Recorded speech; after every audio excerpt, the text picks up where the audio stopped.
and George Karl downplayed the impact he's had, saying things like, well, it's easy to look good when you're catching lobs and throwing down dunks. I'm paraphrasing there. But George Karl's been around a long time. A long, long time. That is the type of quote that shows me that, A, he, to be frank about it, doesn't give a shit. And B, has no real, delusions about staying with this team through this year. Because if you were going to be here for the long haul, if you had, that vote of confidence from the front office, you're going to do whatever you can to talk up your young players. And all he did there was basically talk down about one of his young players. And everybody knows about all the situations with Cousins, and, it's a bad situation in Sacramento. I just don't see how this team gets motivated to play its last few games here. I mean, maybe some of these guys, I know they've won 2 straight, and I know that they play for pride, but things are not going to go well the rest of the way here for Sacramento, I wouldn't think. I mean, there's talent on this team, and that's why they've been able to hang around. It's why they've been able to play fairly well here of late, but it's just going to get to a point where these guys are going to go, look, there's the finish line. Let's walk the rest of the way. We've had enough. And I really, truly think that that's going to be the case here with Sacramento. Maybe not tonight. Maybe they step up tonight and take on a Portland team, that's fighting for something. But overall, I see nothing endearing about Sacramento the rest of the way. Boston and the Clippers. Clippers 3.5, 4-point favorites tonight for this one. Boston's strength is its depth, but out on the West Coast here, always an interesting spot for teams. Particularly for a team that played a close one against Phoenix. He was out here on the West Coast for a little while. They play Los Angeles tonight, Portland Thursday, Golden State Friday, the Lakers on Sunday, so a return trip to Staples Center. Curious to see how Boston comes out in this one. I think it's understandable that we've seen the Clippers get some action here for this one, particularly because the Clippers aren't in any kind of bad situational spot. They've been at home for a few games coming off of a long road trip, so they should be settled in nicely. I think the line move on that game makes some sense. We'll be right back after a quick note about BangTheBook.com. Just learning how to bet? Trying to understand the industry? Trying to be a better handicapper? You've come to the right place. Bang the Book offers lots of informational articles, radio show segments, and also gives site visitors the opportunity to try out betting in the Mock Sportsbook. Simply head over to BangTheBook.com, click on the forum menu, and then Mock Sportsbook. A free contest is also available for site visitors to try their luck at stringing together picks in the Bang the Book Streak Challenge. We are your one-stop shop for sports betting news and information. After you visit BangTheBook.com, your bookie won't know what hit him. Make sure you head on over there to BangTheBook.com. A lot of really great stuff going on over there. We got my situational articles. We've got golf, NASCAR, UFC, Formula One, IndyCar, all those types of things. Game previews on every game in the NBA. We've had game previews up for the college basketball side of things as well. And we've got Mock Sportsbook, a message board. We've got trends, important stats, database of how teams have done their last 10 against a certain opponent, last 10 as a road dog, all kinds of things like that. So you can use a lot of handicapping tools over there at BangTheBook.com. Probably the most important thing we have over at BangTheBook.com, however, are our sportsbook reviews. We've got write-ups on just about every sportsbook you can think of, exclusive deposit bonus codes for those. A lot of excellent stuff over at the website. So make sure you head on over to BangTheBook.com. Check that out. Also, you can get this show in our recap article. I've been waiting a little bit to post that recap article, actually. So for those of you, I know you like to head over there right after the show, but we had that condensed episode issue last week from Blog Talk Radio. And when I went back and checked it a little bit later in the day, it was okay. So I'm just making sure, that when I check the episode, that it's playing back fine. So I've been pushing that recap article back to maybe about 1:45 or 2 as opposed to the 1:30 it usually gets posted. So just so our listeners know that is a thing going on over there. But as I mentioned, we're going down to 1-hour shows beginning next Monday. It just makes sense. College basketball, the NCAA championship game is next Monday night. Baseball begins that week. The NBA playoff, or the NBA's got 9 days left of games. The NHL's got 6 days left of games, or 7 days left of games. So we're taking things down to an hour. A lot of our guests have been college-themed, so that's part of the decision as well. But I still hope to bring you, a guest or two per day. I'll have my Major League Baseball analysis. Next Wednesday, April 6th, we will not have a live show. However, we will have a pre-recorded show posted. I'm unable to do the show that day on April 6th, so we'll have Cole Ryan's Betting the Bucket segment, and then I'll pre-record something about betting on Major League Baseball, the statistics I like to use, the things that I like to use, maybe some of the we had a Twitter question from Johnny Bravo who asked about situational betting in Major League Baseball. I'll come up with some thoughts on that as well, and then I'll also try to look at Wednesday's MLB card. I was hoping to record it a little bit earlier than Tuesday, but, we'll see how things play out. In any event, we will have a pre-recorded show only on April 6th, no live broadcast. So just so you know about that, and that should be posted earlier than our show usually is. That should be posted fairly early in the morning. So, you'll be able to check that out. But that is April 6th. And again, going down to an hour for April 4th and beyond, probably until about August or so, when we get NFL training camp, all the win total stuff is out. Then we can really get down to the nitty gritty about the NFL season, recap free agency. We'll talk about free agency throughout the summer as well, on the draft, all those types of things. But, just wanted to throw that out there for our listeners.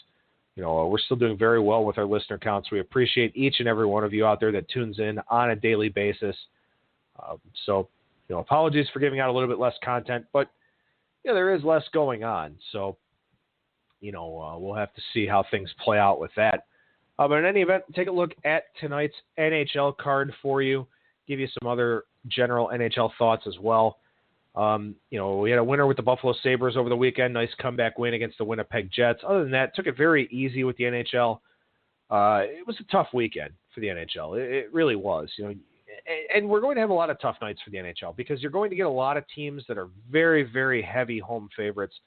You look at it tonight, here are the prices for the home favorites as I'm recording this a little bit after the noon hour Eastern time. Washington, minus 240.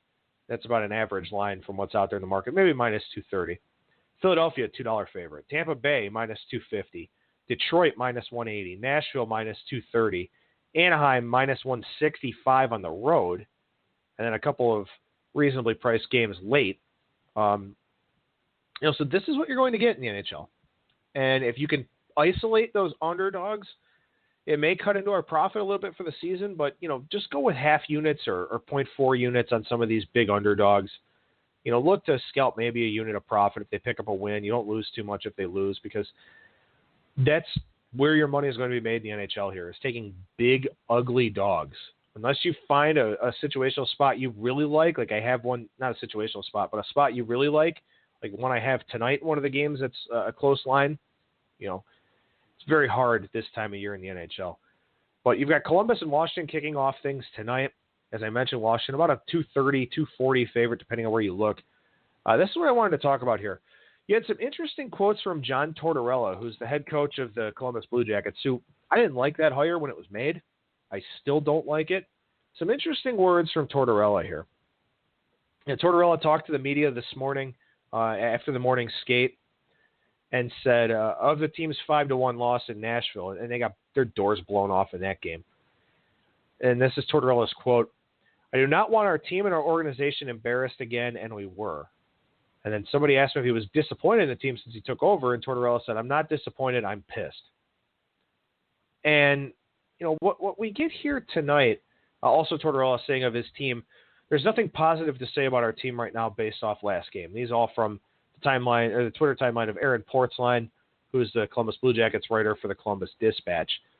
What we have here with Tortorella is what I expected and what I didn't like about the hire. It's one thing to want to teach young players how to play in the NHL. It's another thing to do it in the way that Tortorella does. And I know that Tortorella is a guy that has had success before, but at this point in the season, I almost feel like a Columbus team that, it's young and impressionable. Been the veteran guys that have really hurt this team. Scott Hartnell hasn't played all that well of late. Fedor Tutin's been really bad. Brandon Dubinsky never really got along with John Tortorella to begin with. And I just feel like a lot of these players are going to tune this guy out because they're going to go, you know what? We've been done for a while. We liked Todd Richards. This was a team that really, really liked Todd Richards. I don't know if it was premature necessarily that they let Todd Richards go because of how bad the start was, but they played very, very hard for him. And I feel like at times this team drowns out Tortorella. And it wouldn't surprise me. I mean, the guy just yells, at least from what I've seen. But, you know, you have this Blue Jackets team that's operating a talent deficiency most nights. They're terrible on the blue line. You've got Sergei Bobrovsky, who's just trying to stay healthy at this point. Columbus, in a general sense, is a team that I'm looking to go against the rest of the way when they have some reasonable prices. Tonight, however, it's an interesting spot. You've got the Capitals playing for the third time in 4 nights. They've locked up everything of significance in the Eastern Conference. They've gotten the top seed. They won their division. They're not going to catch Detroit's record for wins in a season. So for Washington, they're a tough team to back right now. But coming off of a really ugly loss against St. Louis the other night, do they bounce back? Do they step up here in this spot? I really don't know. I really don't know what to expect from the Capitals tonight. Because of that, I feel like if you want to go in there and look at the Blue Jackets, add that plus 1.5. You can catch that right now. It's actually minus 155, which is disappointing. It opened minus 130 yesterday. If you want to go with that, I think that there may be some value in that. But just because Washington, this is not a game that they get up for. I mean, this is a game where they can blow out an opponent. But I don't know how invested they will be in this one. So, tricky spot tonight to be sure. Odds are it's probably just a stay-away game. But, just wanted to bring to your attention some of the things that are going on with both of these teams. And, really that's the way that you want to look at most of these NHL teams here down the stretch is, trying to figure out who's going to play hard for the coaches. Because there are some young players, but a lot of times, young players are already here. They've been here for a while. Maybe they get some more time in some bigger situations, but it's not like, it's not like you're really calling up guys. It's not like Major League Baseball where you're calling up guys late in the year, to get a look, to get 150 plate appearances, some kind of thing like that. You're not really doing that. So it makes the NHL a little bit more difficult here late in the season with the inflated numbers. There aren't a whole lot of reasons for these teams to show up and play hard on the underdog side. On the underdog side. So, you got a situation like this for Winnipeg. You got Philadelphia a $2 favorite against Winnipeg. Philadelphia has everything to play for. They have everything to play for. They need to find a way into the playoffs. And you've got a Winnipeg team with nothing to play for whatsoever. They've already been eliminated. Not a whole lot of depth on this team. So what do you do with Winnipeg? You can't back them in any situation. But can you lay $2 with the Flyers? Maybe if you're playing a money line parlay, some kind of thing like that. But realistically, it's definitely a spot where it's just tough to bet the NHL on a nightly basis. We actually got a caller here from the 714 area code. You're on Bang the Book Radio. What's on your mind? Hello? Apparently the caller didn't want to be in the air. Perhaps they were just listening in or just called in to listen live, some kind of thing like that. But we got another situation tonight with the big favorite, Tampa Bay, a minus 250 favorite against Toronto. Again, what can you do with a game like this?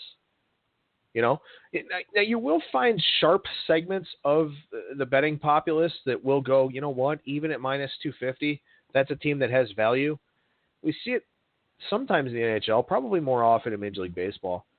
But, for me, I can't do it. I can't see a conceivable reason, even as part of a money line parlay, to take a 250 favorite. I mean, Toronto's playing a little bit better of late. Tampa Bay coming off of a loss. Certainly they want to bounce back. They want to do whatever they can to get that number 1 seed in the Atlantic Division. But I'm not laying 250. There's no way in hell I'd lay 250 here. Buffalo and Detroit, probably the same thing. You got Detroit minus 190 favorite tonight. A Buffalo team that has won 2 straight. They're still playing hard. Dan Bilesma wouldn't have it any other way. This is an example of an inflated line. Because you've got this Detroit team clinging to the 8th spot. They have the tiebreaker over the Philadelphia Flyers. They've got one additional regulation/overtime win. Philadelphia with a game in hand. This is an inflated line. But Detroit has something to play for. Buffalo doesn't. How do the Sabres get up for this game? Do they continue to play as hard as they have? I mean, for Detroit, when you look at Detroit here,